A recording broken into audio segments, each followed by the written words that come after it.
hadirin ibu jemaah sekalian yang dirahmati oleh Allah, kalau kita lihat bahasan tentang sholat, ini yang kita paham, sholat ini hanya dibahas dari kacamatanya kacamata fikih. Kalau kita sering membahas tentang sholat dari perspektif fikih, maka bahasannya tidak akan pernah jauh dari masalah rukun, dari masalah syarat, dan lain sebagainya. Tapi ketika kita ingin memahami sholat lebih jauh dari kacamata akidahnya, fikihnya, tasawufnya, kita sampaikan sekarang. Sholat adalah sarana besar dalam penyucian jiwa. Pernah ada yang mengkaji ilmunya, namanya kitab Ihya Ulumuddin karangan Al-Imam Al-Ghazali. Tahu Al-Imam Al-Ghazali? Imam Al-Ghazali? Tahu ya? Kitabnya kan banyak. Salah satunya kitab tasawufnya apa namanya? Ihya Ulumuddin. Pak, beliau dinyatakan dimimpikan oleh sahabatnya masuk di satu tempat oleh Allah, ditempatkan di tempat yang istimewa di sisi Allah, bukan dengan pahala mengarang kitabnya, bukan dengan pahala dakwahnya, bukan pencerahannya kepada umat, tetapi beliau ternyata ada yang unik. Apa? Pernah menolong seekor lalat yang hinggap di tintanya. Saat beliau Imam Al-Ghazali menulis mengarang sebuah kitab, dulu ada zaman namanya tintanya tinta cocok. Zaman dulu Bapak mesti ngalamin itu. Itu kalau lagi ngarang kitab, maka saat beliau nyocol ke tintanya, kaget dia. Ada apa? Ada lalat yang hinggap di tempat tintanya. Kemudian Imam Al-Ghazali berhenti melanjutkan menulis. Dia bilang apa? Lalat ini kesian, dia pengen minum, cuma ketemu tintanya beliau. Dia diamkan lalat itu. Saat didiamkan lalat itu, sampailah lalat itu hilang dahaganya, terbang lalat tersebut. Barulah Imam Al-Ghazali melanjutkan tulisannya. Maka setelah beliau wafat dimimpikan oleh sahabat terdekatnya, bagaimana Allah menempatkan engkau? Jawabnya Imam Al-Ghazali, Allah berikan tempat yang istimewa buat aku. Dengan amal apa? Jawabnya, dulu pernah aku menolong seekor lalat yang dahaga, yang kehausan. Saat hinggap di tinta itu, ternyata aku diamkan, aku biarkan lalat tersebut. Nah, di sini adalah satu dalil buat kita bahwa yang namanya amal jangan pernah disepelekan. Sekecil apapun amal lakukan, apalagi bicaranya tentang menebar rahmat. Maka kata Nabi sallallahu alaihi wasallam, irhamu man fil ardi yarhamkum man fis sama. Tebar kasih sayang, tebar rahmat Allah, kasihi makhluk penduduk bumi ini, walaupun binatang seperti halnya tadi lalat, maka niscaya apa? Yarhamkum man fis sama, akan mengasihi, akan menyayangi kepada kamu penduduk yang ada di langit. Ini kan contohnya lalat. Tapi jangan coba-coba ketika ada nyamuk belang-belang kemudian ibu biarin gitu. Wah, katanya sedekah sajalah kita sama apa? Sama nyamuk yang satu ini, Bu. Bahaya. Ujung-ujungnya bukan sedekah, kena DBD ujung-ujungnya. Jangan. Jadi ada perhitungannya, walaupun sedekah juga tidak ujung-ujung kemudian kita ikut langsung apa yang memang terjadi dengan Imam Al-Ghazali. Di dalam kitab Ihya Ulumuddin dikatakan bahwasanya sholat itu adalah sarana besar dalam penyucian jiwa. Orang-orang ketika ingin melakukan penyucian jiwanya, dia ingin ruhaninya benar-benar suci, benar-benar bersih, tidak ada lain. Langkah awalnya adalah perbanyak sholat. Perbanyak apa? Sholat. Itu penyucian jiwa. Di sini sekaligus tanda dan ukuran dalam mensucikan jiwa. Ukurannya orang yang bersih hatinya, orang yang baik, tergantung bagaimana sholatnya. Ketika Allah saja dia pentingkan, ketika Allah saja dia istimewakan, maka saya yakin yang lain insya Allah akan dia istimewakan. Allah yang tidak terlihat saja dia senantiasa istimewakan. Makanya beribadah kepada Allah tuh jangan nungguin yakin. Wa'bud rabbaka hatta ya'tikal yakin. Sembahlah Tuhanmu sehingga engkau benar-benar merasa yakin. Kira-kira beribadah dulu, nyembah dulu, apa yakin duluan? Yakin duluan. Jadi yakin dulu baru apa? Yakin dulu baru ibadah. Jadi kalau nggak yakin nggak usah ibadah. Hah? Kalau nggak yakin berarti nggak usah ibadah begitu? Mana ada ceritanya begitu? Keyakinan itu adalah sebuah tujuan di mana melalui proses ini. Keyakinan itu akan tumbuh manakala orang senantiasa memproses dirinya untuk bisa menemukan yakin lewat ibadah.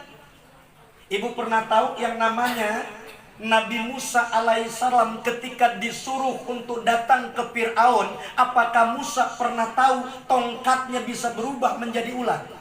Tidak pernah. Musa hanya diperintahkan oleh Allah, datang kamu ke Fir'aun. Ketika datang ke Fir'aun, hadapi dia, apapun kenyataannya, aku yang tolong kamu. Musa nggak tahu tongkatnya bisa berubah jadi ular. Saat kemudian Musa gentar menghadapi Fir'aun, apa? Kata Allah bilang, lemparkan tongkatmu. Musa saja kaget ketika melihat tongkatnya berubah jadi ular. Yang penting bangun ketaatan terlebih dahulu. Akal kita harus merespon perintah Allah, bangun ketaatan, maka setelah itu akan terbangun keyakinan.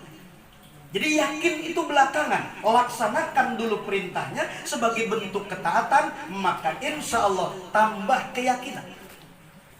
Setelah itu kemudian Nabi Musa alaihissalam, pernahkah beliau yakin ketika dia kemudian keluar dari Mesir, melarikan diri, bawa semua orang-orang Bani Israel, lari mereka sejauh-jauhnya daripada Fir'aun. Apakah Musa tahu bahwa ketika ada laut dia disuruh untuk apa? Untuk memukulkan tongkatnya ke laut? Ternyata Musa tidak tahu. Yang penting laksanakan perintah Allah, niscaya Allah akan senantiasa tolong beliau. Akhirnya apa yang terjadi? Sampai di pesisir, ternyata Musa bingung mau menyelamatkan diri kemana. Dalam hati dia, tamat sudah riwayat Bani Israel sampai di sini. Selesai sudah Bani Israel kisahnya, nggak ada lagi ceritanya. Maka disinilah muncul yang disebut dengan ajian Nabi Musa alaihissalam. Pak Jol, ajian Nabi Musa keluar. Kira-kira ajiannya apa? Ini namanya ajian kepepet. Kalau kita lagi punya masalah yang berat, lagi kepepet, nih keluarkan ajian ini. Ustadz Yusuf Mansur punya ajian ini. Beliau dalam kondisi apapun, genting apapun, bisa keluar dari kesulitan. Ajian Nabi Musa dia pakai. Apa coba? Allahumma lakal hamdu wa ilaikal mustaka wa antal musta'an wa la haula wa la quwata illa billahil aliyil azim. Ini yang hafal katanya belakangnya doang nih. Yang hafal belakangnya doang. Ulangi coba. Allahumma apa? Lakal hamdu wa ilaikal mustaka wa antal musta'an wala haula wala quwata. Wah, kenceng kalau wala haula wala quwatanya. Lakal hamdu, hanya bagimu segala puji. Wa ilaikal mustaka, hanya kepadamu aku mengeluh. Wa antal musta'an, engkau adalah zat yang aku minta pertolongan. La haula wala quwata illa billah. Itu ajiannya Musa alaihissalam. Jadi kalau tempat mengeluh, nggak ada tempat mengeluh. Mau minta tolong sama siapa? Di pesisir pantai nggak ada jalan untuk dia kabur dari Fir'aun. Makanya itu disebut ajian kepepet. Pakai itu, kalaupun insya Allah mudah-mudahan dalam kondisi genting kita bisa keluar dari apa? Dari kesulitan yang kita hadapi. Jadi Musa yakin beliau temukan karena apa? Menjalankan ketaatan. Jadi yang terpenting bangun dulu ketaatan, bangun dulu ibadah, maka yakin akan ngikutin. Orang yang belum pernah untuk melakukan tahajud, nungguin yakin dulu, nggak bakalan nyampe. Justru mereka yang rajin tahajud, rajin bangun malam akan ketemu yakinnya. Tapi selama mereka belum mau mulai, maka sampai kapanpun dia tidak akan pernah menemukan keyakinan. Ini bangun keyakinan, pensucian diri lewatnya ibadah sholat. 2, sholat ini adalah sarana dan sekaligus tujuan. Kok jadi sarana? Sholat ini adalah sarana dan sekaligus tujuan. Kenapa demikian? Sholat sarana untuk orang ternyata bisa kepada Allah. Dan kemudian juga sholat adalah tujuan diciptakannya kita oleh Allah. Diciptakan kita tujuannya untuk Allah, untuk ibadah. Dan dia adalah sarananya pula untuk bisa mengenal Allah, mendekatkan diri kepada Allah. Makanya bahasanya sarana sekaligus tujuan kita sholat. 3, intisari makna-makna kehambaan, ketauhidan gitu, dan kesyukuran. Jadi orang-orang yang boleh dikatakan ahli sholat, dia adalah ahli bersyukur. Orang yang ahli sholat, dia adalah ahli tauhid. Orang yang ahli sholat dinyatakan dia yang memang penghambaannya full kepada Allah. Pak, saat Nabi akan diisrakan dan dimi'rajkan oleh Allah, ini kebetulan bulan apa? Bulan Rajab. Nanti akan ada sedikit kita bahas tentang kaitan dengan Rajab. Nih, saat Nabi oleh Allah akan dibahagiakan saat terjadi yang dinamakan dengan Amul Hazn. Apa namanya? Amul Hazn. Amul Hazn itu apa? Tahunnya tahun duka cita. Amul Hazn terjadi, tahun duka cita terjadi. Istri beliau wafat, paman beliau wafat. Orang-orang yang terdekat, orang-orang yang boleh dikatakan itu adalah backingnya beliau, yang support perjuangannya, semuanya dipanggil oleh Allah Subhanahu wa Ta'ala. Ternyata beliau Rasul kemudian berbicara dengan Allah Subhanahu wa Ta'ala langsung. Dalam sebuah kisah dikatakan, Muhammad, mesti dengan apa aku panggil dirimu? Muhammad, mesti panggil apa aku kepadamu? Jawabnya Rasulullah Sallallahu Alaihi Wasallam, ya Rob, cukup kau panggil aku ini adalah hambamu saja. Nggak usah pakai Rasul, nggak usah pakai Nabi, nggak usah dengan gelar-gelar yang lain. Yang lain Khalilullah, kekasihnya Allah. Yang lain Kalamullah, Nabi. Cukup kata beliau, ya Rob, panggil saja aku abdu, hambamu saja. Kenapa? Proses antara penghambaan seseorang itu intisarinya sebenarnya untuk membangun kedekatan diri kita dengan Allah. Makanya Allah abadikan di Al-Isra surat 17 ayatnya 1, Subhanalladzi asra bi abdihi. Kenapa dengan menggunakan abdihi, bukan bi rasulihi, bukan bi nabihi, tetapi bahasanya abdi. Di mana proses penghambaan terjadi, perintah yang pertama diberikan kepada Rasul adalah sholat saat Isra Mi'raj. Jadi intinya hubungan sholat dengan Allah Subhanahu wa Ta'ala adalah hubungan seorang hamba dengan Khalik, abdun, seorang hamba kepada sang penciptanya. Ini intisari makna kehambaan. Lanjut, kemudian yang namanya sholat adalah zikir, berdiri, ruku, sujud, dan duduk. Ini ibadahnya malaikat.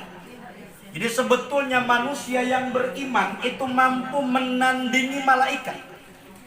Kapan-kapan kita cerita tentang makhluk yang sangat cerdas yang bernama Ajajil, yang sebelum dia disebut sebagai iblis, dia punya namanya Ajajil. Dulu bumi ini pernah dihuni oleh apa? Oleh bangsa yang namanya bangsa jin. Jauh sebelum manusia diciptakan, bumi sudah ada yang menempati, namanya siapa? Jin. Jin itu kemudian dibantai oleh malaikat, hanya satu yang diselamatkan. Siapa dia? Namanya Ajajil. Dibawa oleh malaikat, disimpan di surga, dibesarkan selama 1000 tahun. Tapi ketika Allah menciptakan Khalifah Adam, maka Ajajil membangkang. Pertama kali Ajajil disebut iblis waktu disuruh sujud sama Nabi Adam alaihissalam. Itu Ajajil itu namanya adalah iblis yang sekarang kita sebut-sebut. Ini ibadah yang dilakukan lewat sholat, intinya zikir, ibadahnya malaikat. Berdiri, ibadah malaikat. Ruku, malaikat. Sujud, malaikat. Duduk, malaikat. Malaikat yang ada kerjaannya cuma duduk aja. Malaikat ada yang cuma sekedar berdiri saja. Kalau nggak disuruh duduk, nggak bakalan duduk. Itu ibadahnya malaikat. Nah, ini perpaduan ibadahnya malaikat adalah sholat yang kita lakukan. 5. Yang nomor kelima yang namanya sholat adalah penegakan ibadah pada organ-organ utama jasad. Jadi organ-organ utama jasad itu intisarinya ibadah. Makanya orang kalau mau nyari sehat nggak ada lain. Apa coba? Banyakin sholat. Orang yang sudah memang dia terbiasa bangun malam untuk sholat, dijamin hidupnya akan jauh lebih sehat daripada mereka orang-orang yang memang tidak ada waktu luang untuk apa? Untuk senantiasa dia bangun ketika malam. Kemudian yang nomor ke-6, pemusnahan sifat angkuh dan pembangkang terhadap Allah adanya ketika di sholat. Orang tunduk sujud harus benar-benar sempurna, itu di waktu sholat. 7. Pengakuan akan ketuhanan dan pengaturan Allah ini dari sholat. Makanya sholat ada menurut akidah, ada menurut fikih, ada menurut tasawuf. Kalau kita mah bukan tasawuf, mungkin tasawuf. Kayaknya belum bisa Pak Judita. Sholatnya baru apa? Sholatnya baru tasawuf, belum sampai tasawuf. Makanya lihat yang dinamakan akidah. Secara kacamata akidah yang namanya sholat, tujuan dari penciptaan jin dan manusia. Surat 51 ayatnya ayat 56. Wa ma khalaqtul jinna wal insa illa liya'budun. Jelas. Nomor kedua, pondasi dasar agama Islam itu adalah sholat. Surat 17 ayatnya ayat 78, surat 19 Maryam ayat 30 sampai 31. Kemudian nomor ketiga, perintah paling awal setelah kerasulan. Jadi setelah kerasulan, perintah yang pertama apa? Perintah pertamanya adalah sholat. Suratnya surat 11 ayat 114. Nomor keempat, perpaduan antara tasbih dan pujian kepada Allah itu adalah sholat.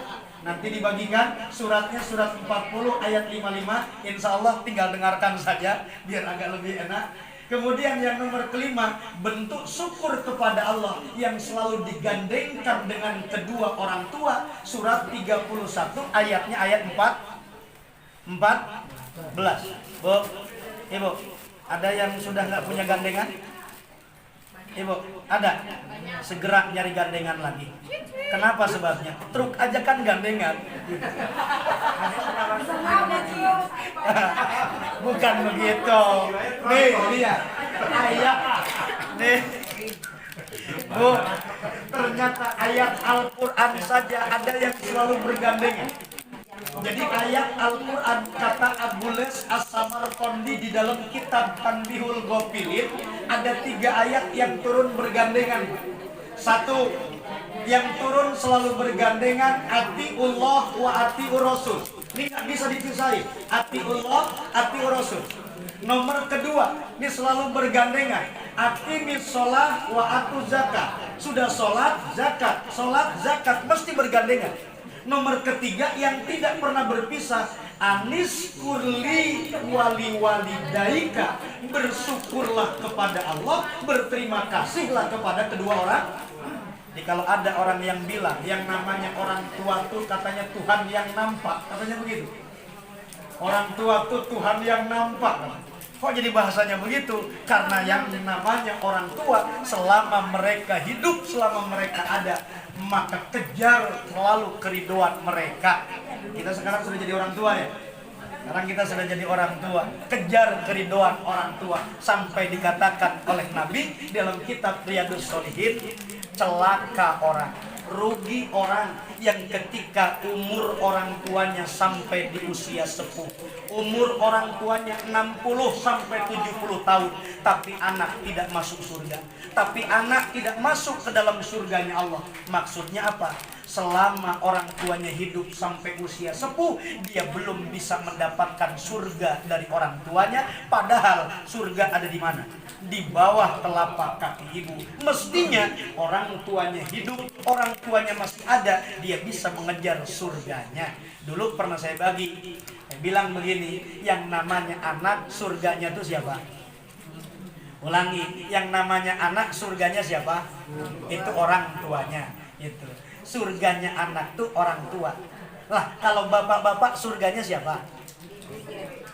Ulangi, surganya istri dari mana? Ulangi, bapak-bapak surganya siapa? Ibunya. Ibunya.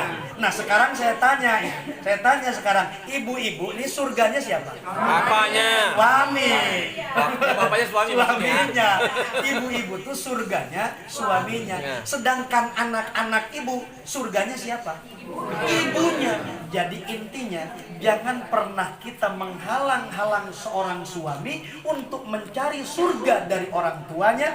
Begitupun jadilah kita yang mencari surga daripada suami kita, dan jadikan anak-anak mengejar surga dengan adanya kita. Kan begitu. Jadi masing-masing cari surganya masing-masing. Surganya bapak adalah istrinya. Lain tempat itu mana? Lain tempat, lain waktu.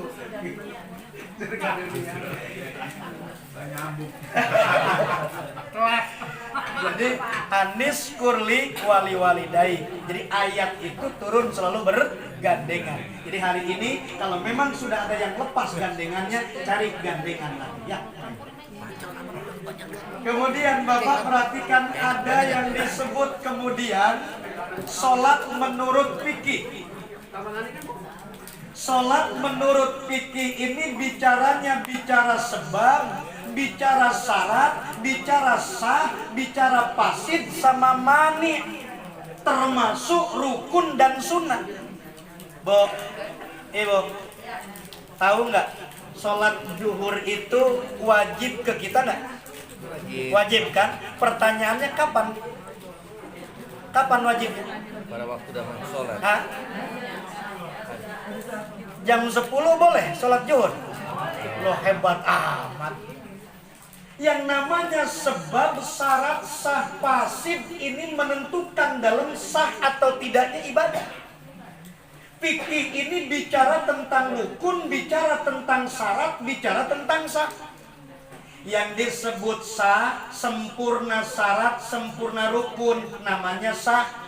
Kemarin kita bahas sebab, masih ingat nggak? Sebab itu apa kemarin? Hah? Sebab itu apa?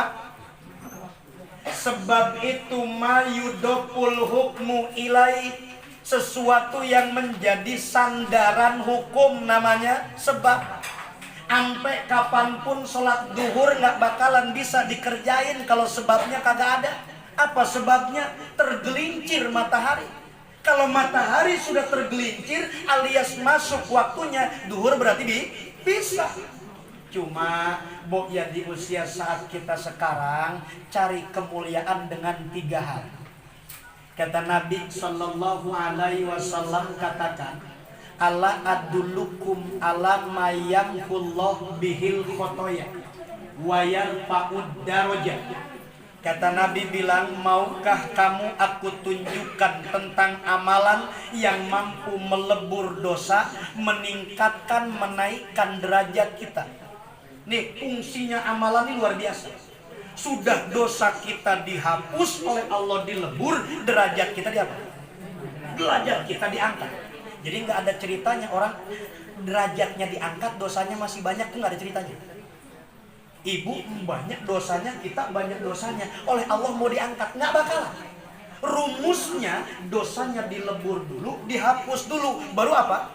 Baru oleh Allah diangkat setinggi-tinggi derajatnya. Maukah kamu, kata Nabi, aku tunjukkan tentang amalan yang mampu melebur dosa, menaikkan derajat? Kata sahabat, ya Rasul, bala, saya ingin. Jawab Nabi apa?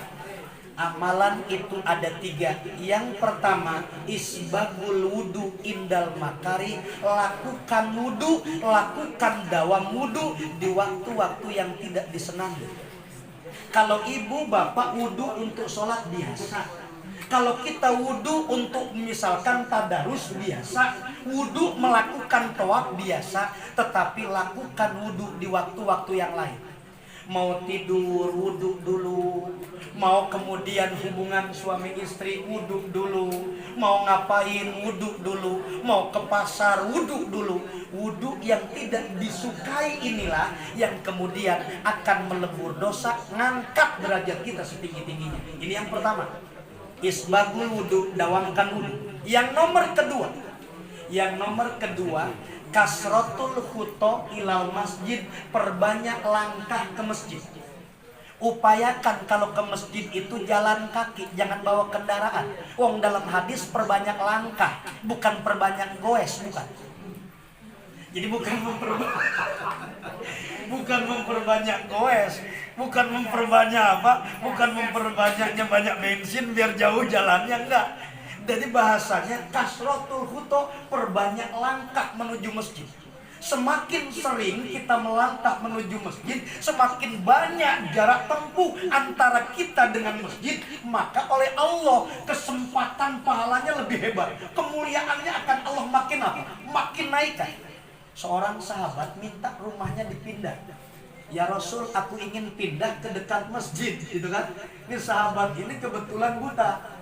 Dia bilang, ya Rasul, gitu. Abdullah bin Umi Maktum, dia ternyata ingin berangkat ke masjid itu harus bawa orang, harus bawa pendamping. Ya Rasul, saya ingin pindah ke dekat masjid. Apa kata Nabi? Jangan. Semakin banyak langkah kamu dari rumah menuju masjid, berarti nilai pahalanya makin besar. Bikuli khutwatin, setiap langkahnya, satu langkah melebur dosa, satu langkah menaikkan derajatnya. 2. Nomor ketiga terakhir, ini amalan istimewa. Apa coba?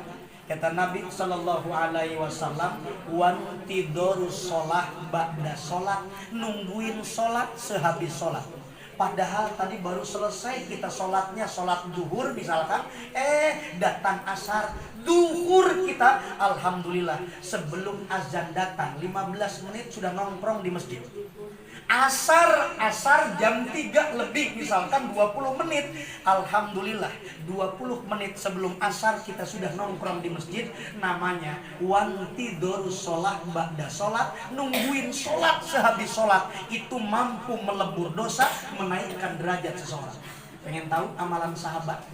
Di antara amalan sahabat, tidak ada sahabat yang sehabis sholat maghrib keluar rumah. Nggak ada.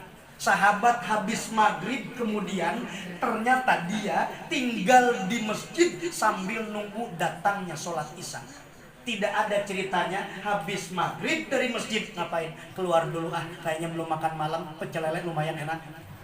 Keluar dulu nyari makan dulu sama anak. Keluar dulu ngajak makan sama istri. Nggak ada istilah begitu. Sahabat menjadikan yang namanya waktu maghrib sarana untuk percepatan amal. Sarana untuk percepatan amal, lebih baik dia menunggu datangnya isya daripada keluar masjid. Itu amalannya sahabat. Lain sama anak-anak kita sekarang. Maghrib sudah susah diajak ngaji. Kalau sudah ngajinya ngaji TPA sore-sore, udah maghrib kagak bakalan mau keluar lagi. Nah ini amalan anak-anak zaman sekarang tuh masya Allah susah. Makanya di sini, yuk kita bangun, kejar kemuliaan diri kita, lebur dosa kita dengan 3 amalan tadi. 1, isbagul wudu, sempurnakan wudu. 2, perbanyak langkah menuju masjid. 3, nunggu sholat sehabis sholat. Nah, Dilihat ada menurut fikih bicaranya adalah rukun sunnah sebab syarat sah fasid. Fasid itu artinya yang merusak sholat. Jadi sholat tidak sah namanya fasid. Ada lagi mani yang mencegah sholat. Mana yang mencegah sholat? Ibu berhalangan berarti nggak bisa sholat. Ibu tidak suci berarti nggak bisa sholat. Itu namanya mani alias berhalangan. Nah kemudian menurut kacamata tasawuf yang namanya sholat itu ada adab dohir, ada adab batin. Kok jadi johor ini? Udah waktunya Pak. Salah nulis, ini udah waktunya Pak Dohor kayaknya. Belum ya. Jadi ada adabnya, adab dohir, ada adab batin. Apa adab dohir? Mengerjakan dengan organ tubuh secara sempurna. Itu namanya adab dohir. Pakaiannya sempurna, pakaiannya suci, rapi.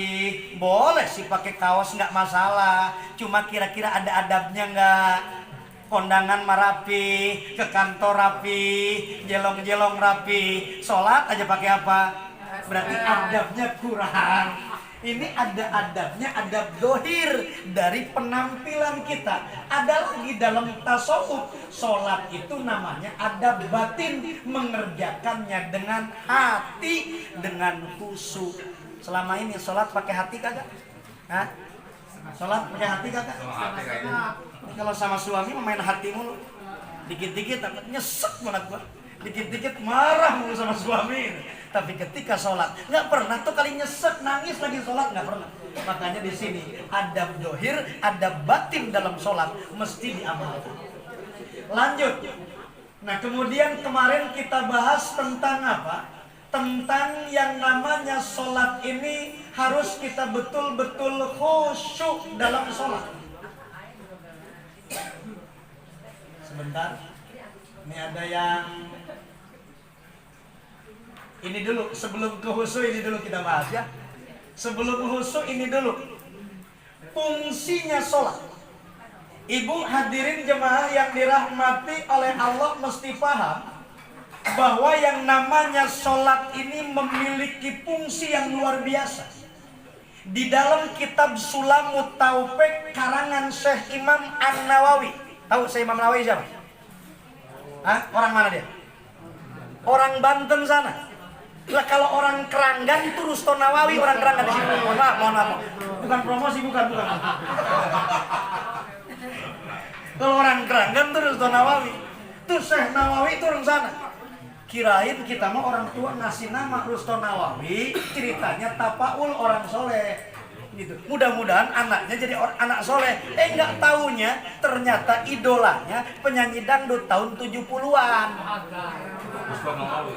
Rusto Nawawi. Gitu ceritanya. Aduh, sembarangan aja. Nah, di sini lihat fungsinya sholat. Dalam kitab karangan Syekh Imam Nawawi Sulamut Taufik, fungsinya sholat pertama umul ibadah. Pokoknya ibadah. Yang nomor kedua, mi'rajul mumin, sarana kemudian menaikkan pangkatnya orang beriman. Nomor ketiga, munajatu rabbil alamin, sarana berkomunikasi dengan Tuhan. Jadi kalau ibu mau berkomunikasi dengan Tuhan nggak usah repot-repot. Ambil wudhu, segera lakukan sholat. Itu sarana berkomunikasi kita. Nah di sini lihat umul ibadah, pokoknya ibadah. Ada ibadah namanya batin badaniyah dohir. Ada ibadah namanya badaniyah batin. Ada ibadah yang memang kaitannya dengan badan tapi secara dohir. Ada ibadah kaitannya badan tapi bicaranya batin. Mana Bu? Nih, ibadah yang dohir, sholat, zakat, puasa, haji. Itu ibadah apa namanya? Dohir. Ibadah badan yang dohir. Nah, sedangkan ibadah badan yang batin, tafakur, sabar, ikhlas, ridho, tawakal, itu ibadah apa namanya? Itu namanya ibadah badan tapi yang batin, kerjaannya kerjaan hati. Ini umul ibadah.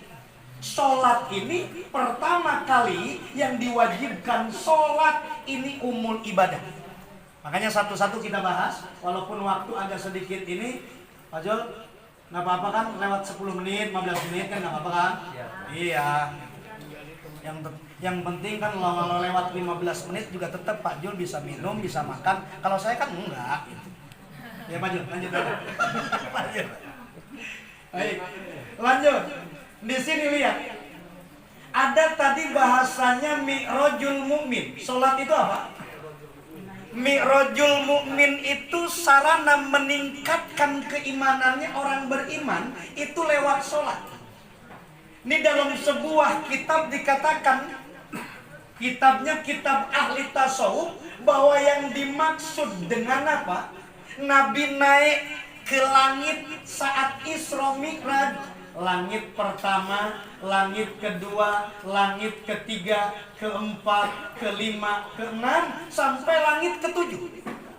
Ternyata ulama-ulama ahli tasawuf mengatakan yang disebut mi'rajul mukmin, kalau orang sudah bisa melakukan sholat, paling tidak dia bisa naik ke langit pertama, namanya tobat. Langit pertama namanya apa?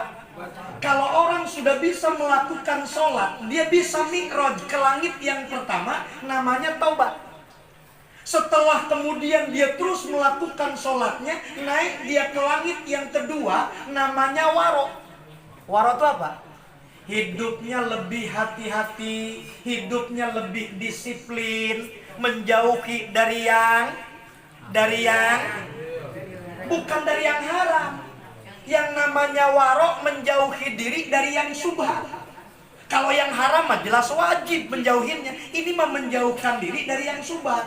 Maka lama-kelamaan orang dengan sholatnya, disiplin sholat, naik ke langit kedua, namanya waro. Naik kemudian ke langit ketiga, namanya juhud. Tahu juhud? Juhud zaman sekarang tuh bukan berarti ninggalin kerjaan. Banyak orang yang juhud zaman sekarang maunya di masjid aja, di masjid.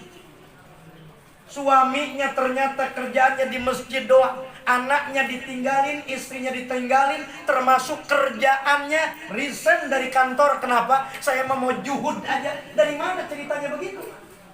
Orang selama hidup di dunia punya tanggung jawab. Apa? Laki-laki diunggulkan oleh Allah, bima faddalallah, oleh Allah diunggulkan dengan dia bekerja. Jadi yang namanya kerja nilainya buat laki-laki apa? Jihad.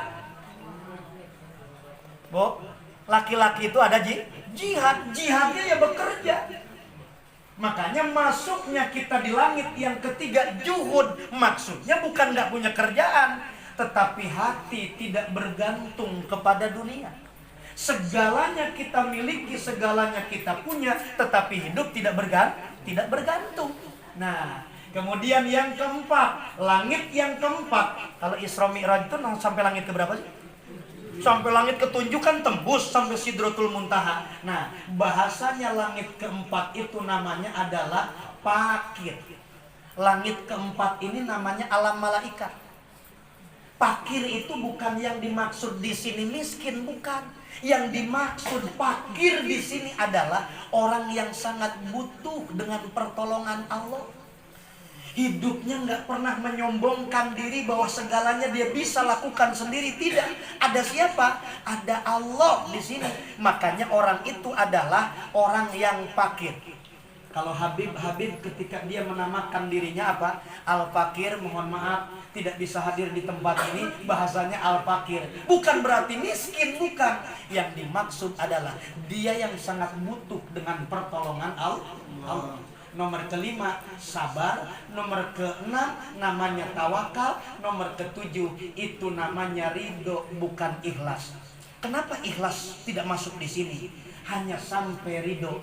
Jawabnya, ikhlas adalah bahasa langit. Jadi kalau ikhlas tuh bukan bahasa bapak ya. Hidup tuh biar ikhlas, bu. Sedekah tuh biar ikhlas. Maaf, bukan bahasa ibu. Bahasanya bahasa siapa? Bahasanya bahasa langit, bahasa Tuhan. Hanya Allah yang boleh ngomong ikhlas. Kenapa? Nggak ada orang yang tahu siapa yang ikhlas. Ada yang tahu siapa yang ikhlas? Makanya lihat hebatnya surat Al-Ikhlas. Surat Al-Ikhlas. Kul huwallahu ikhlas. Allahu ikhlas. Ada nggak? Ada ikhlasnya nggak? Yang ada apa?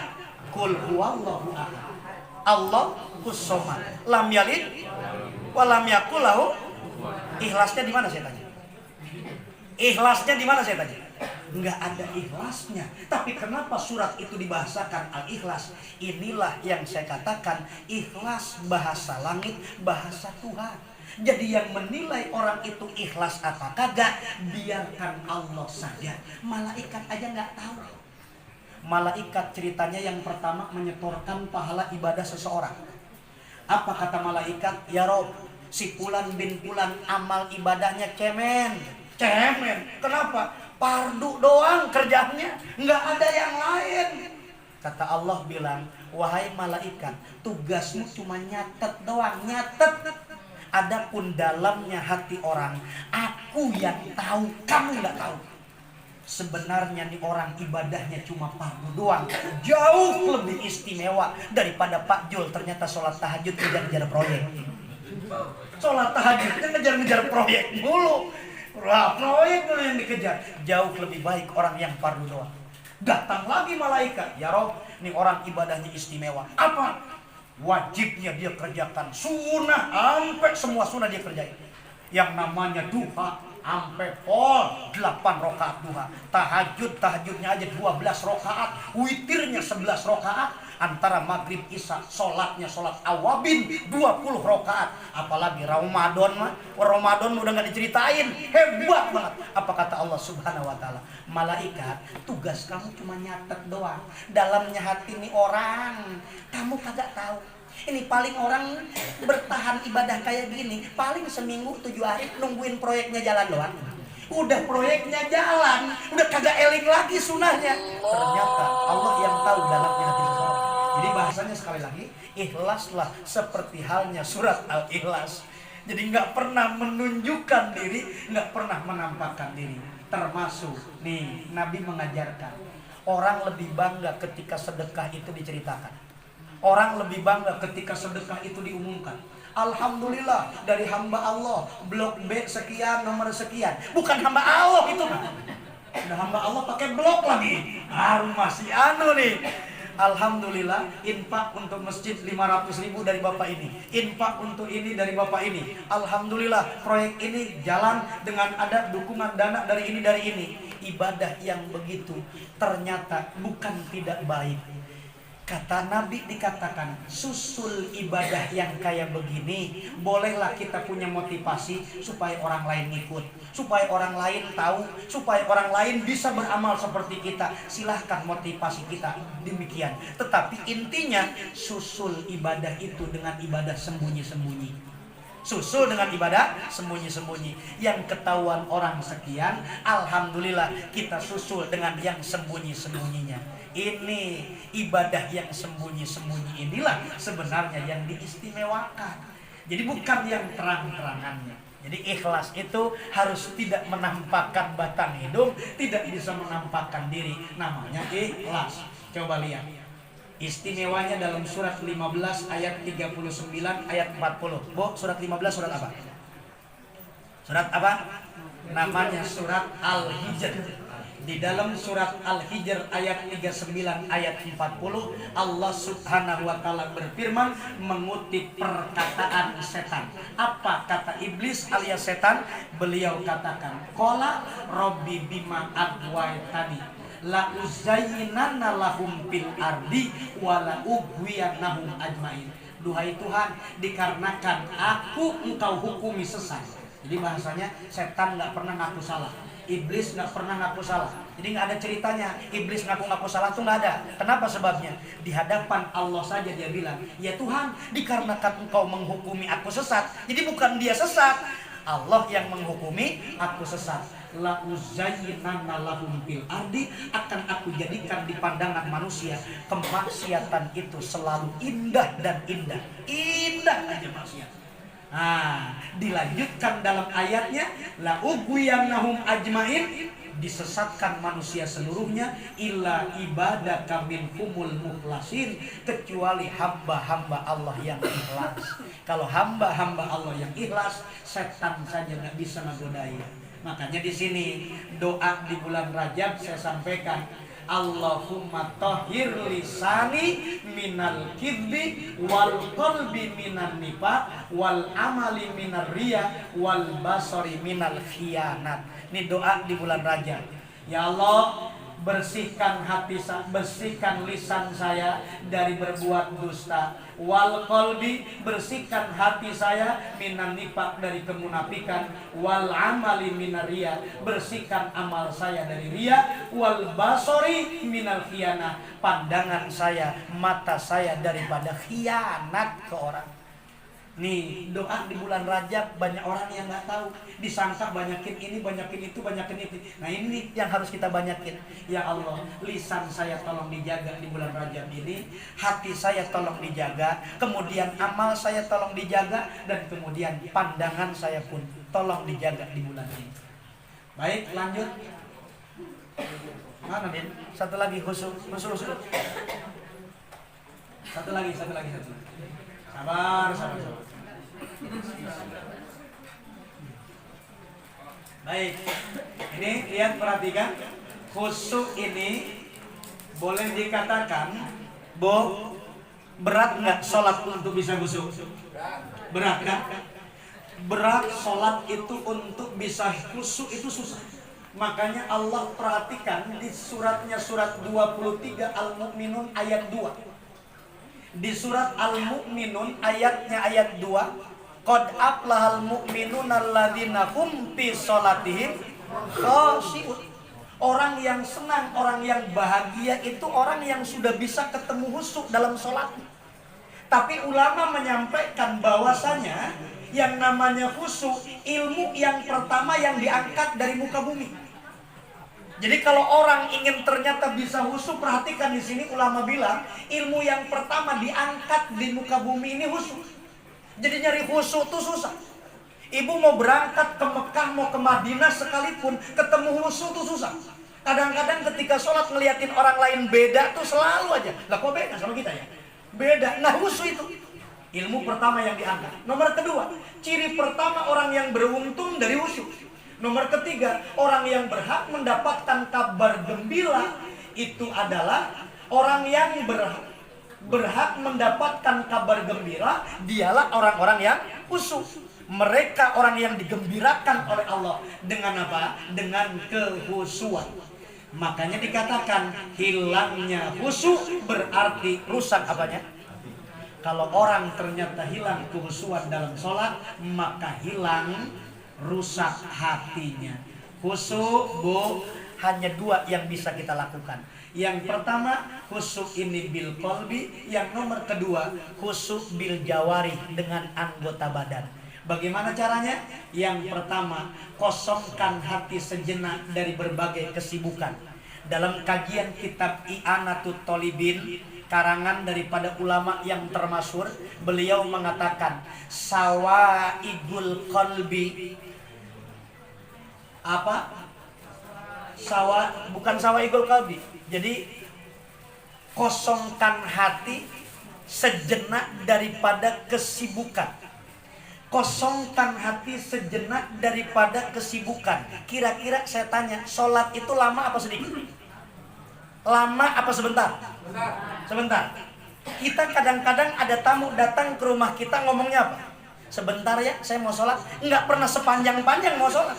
Sebentar ya mau sholat. Ngobrolnya panjang nggak? Wow, ngobrolnya 1 jam, 2 jam. Pas giliran mau sholat ngomongnya apa? Sebentar ya mau sholat. Jadi sebentar tuh, bahasa sebentar itu udah biasa. Sholat tuh nggak pakai lama, GPR.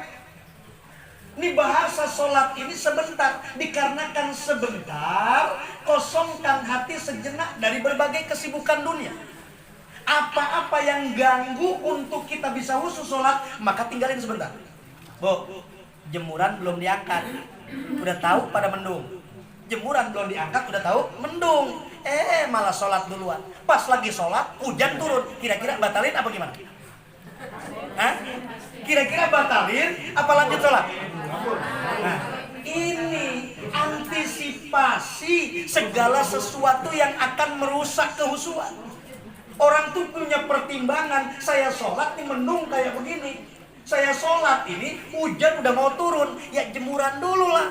Jangan ketika lagi sholat, waduh jemuran, lah batal udah, waduh jemuran begitu. Nah ini, bahkan yang hebat, dulu pernah dicontohkan, yang namanya kera. Kera itu yang paling suka dia ketika dikasih apa? Dikasih kaca.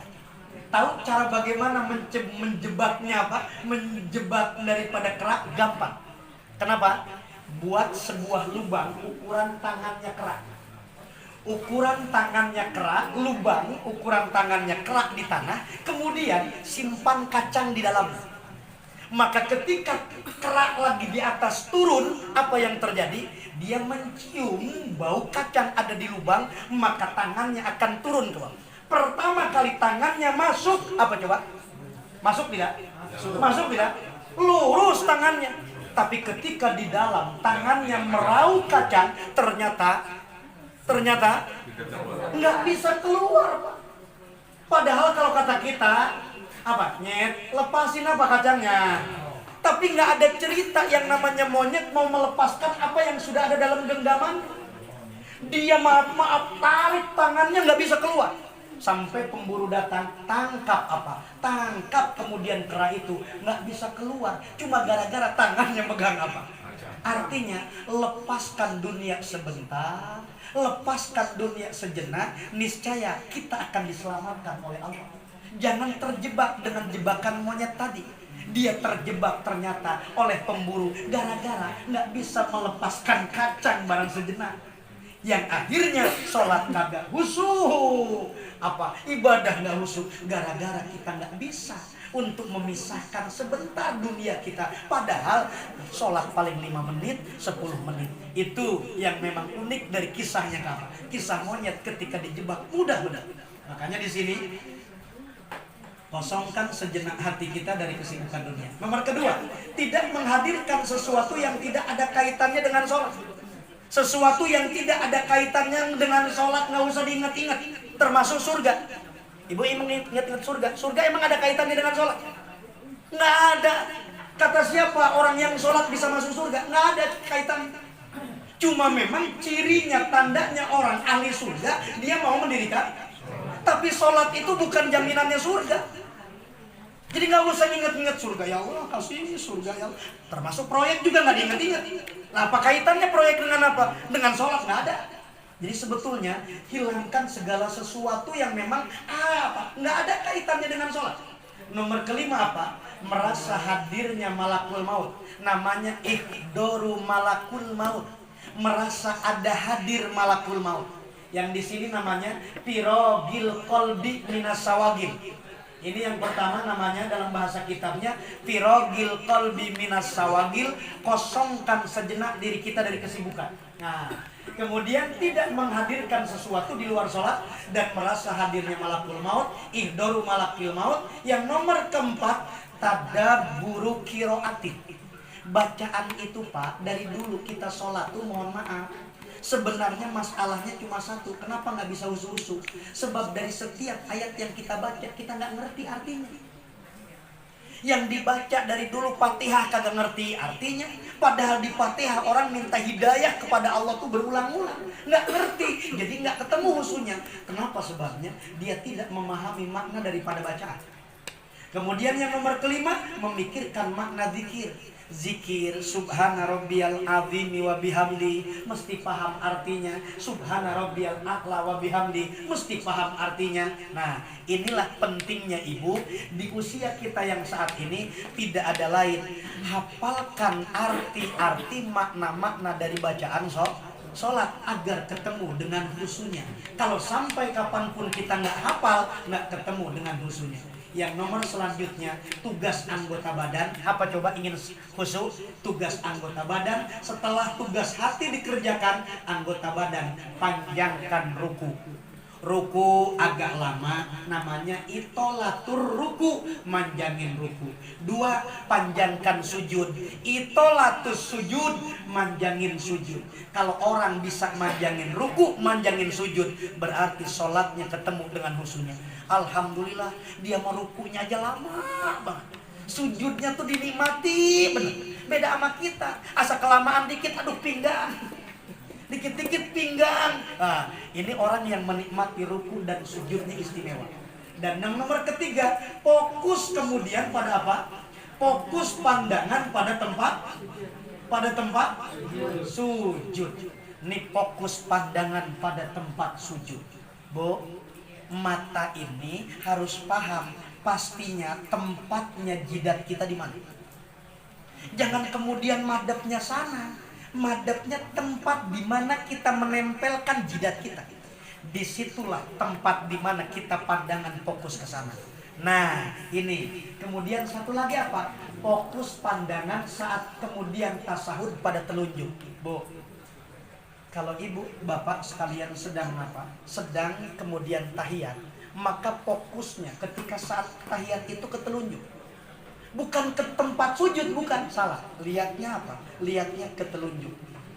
Kalau saya pribadi, telunjuk itu ngangkat ketika mengucapkan illallah. Jadi ketika masih belum illallah, saya belum ngangkat. Kenapa? Di sini nah intinya, maknanya bahwa telunjuk itu maknanya ketauhidan. Parade tauhid, apa coba simbolnya? Parade tauhid, simbolnya apa? Simbolnya telunjuk. Disinilah makna ketauhidan. Maka ketika saya tasahud, saya belum dulu ngangkat kalau belum mengucapkan illallah.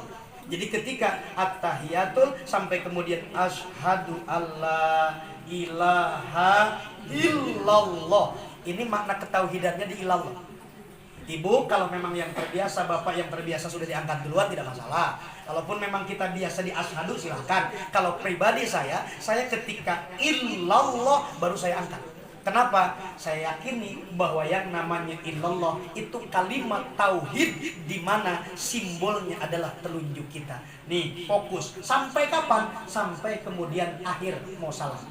Itu. Sampai selesai mau salam baru turunkan telunjuk. Assalamualaikum warahmatullahi wabarakatuh. Assalamualaikum warahmatullahi wabarakatuh. Bisa dimengerti?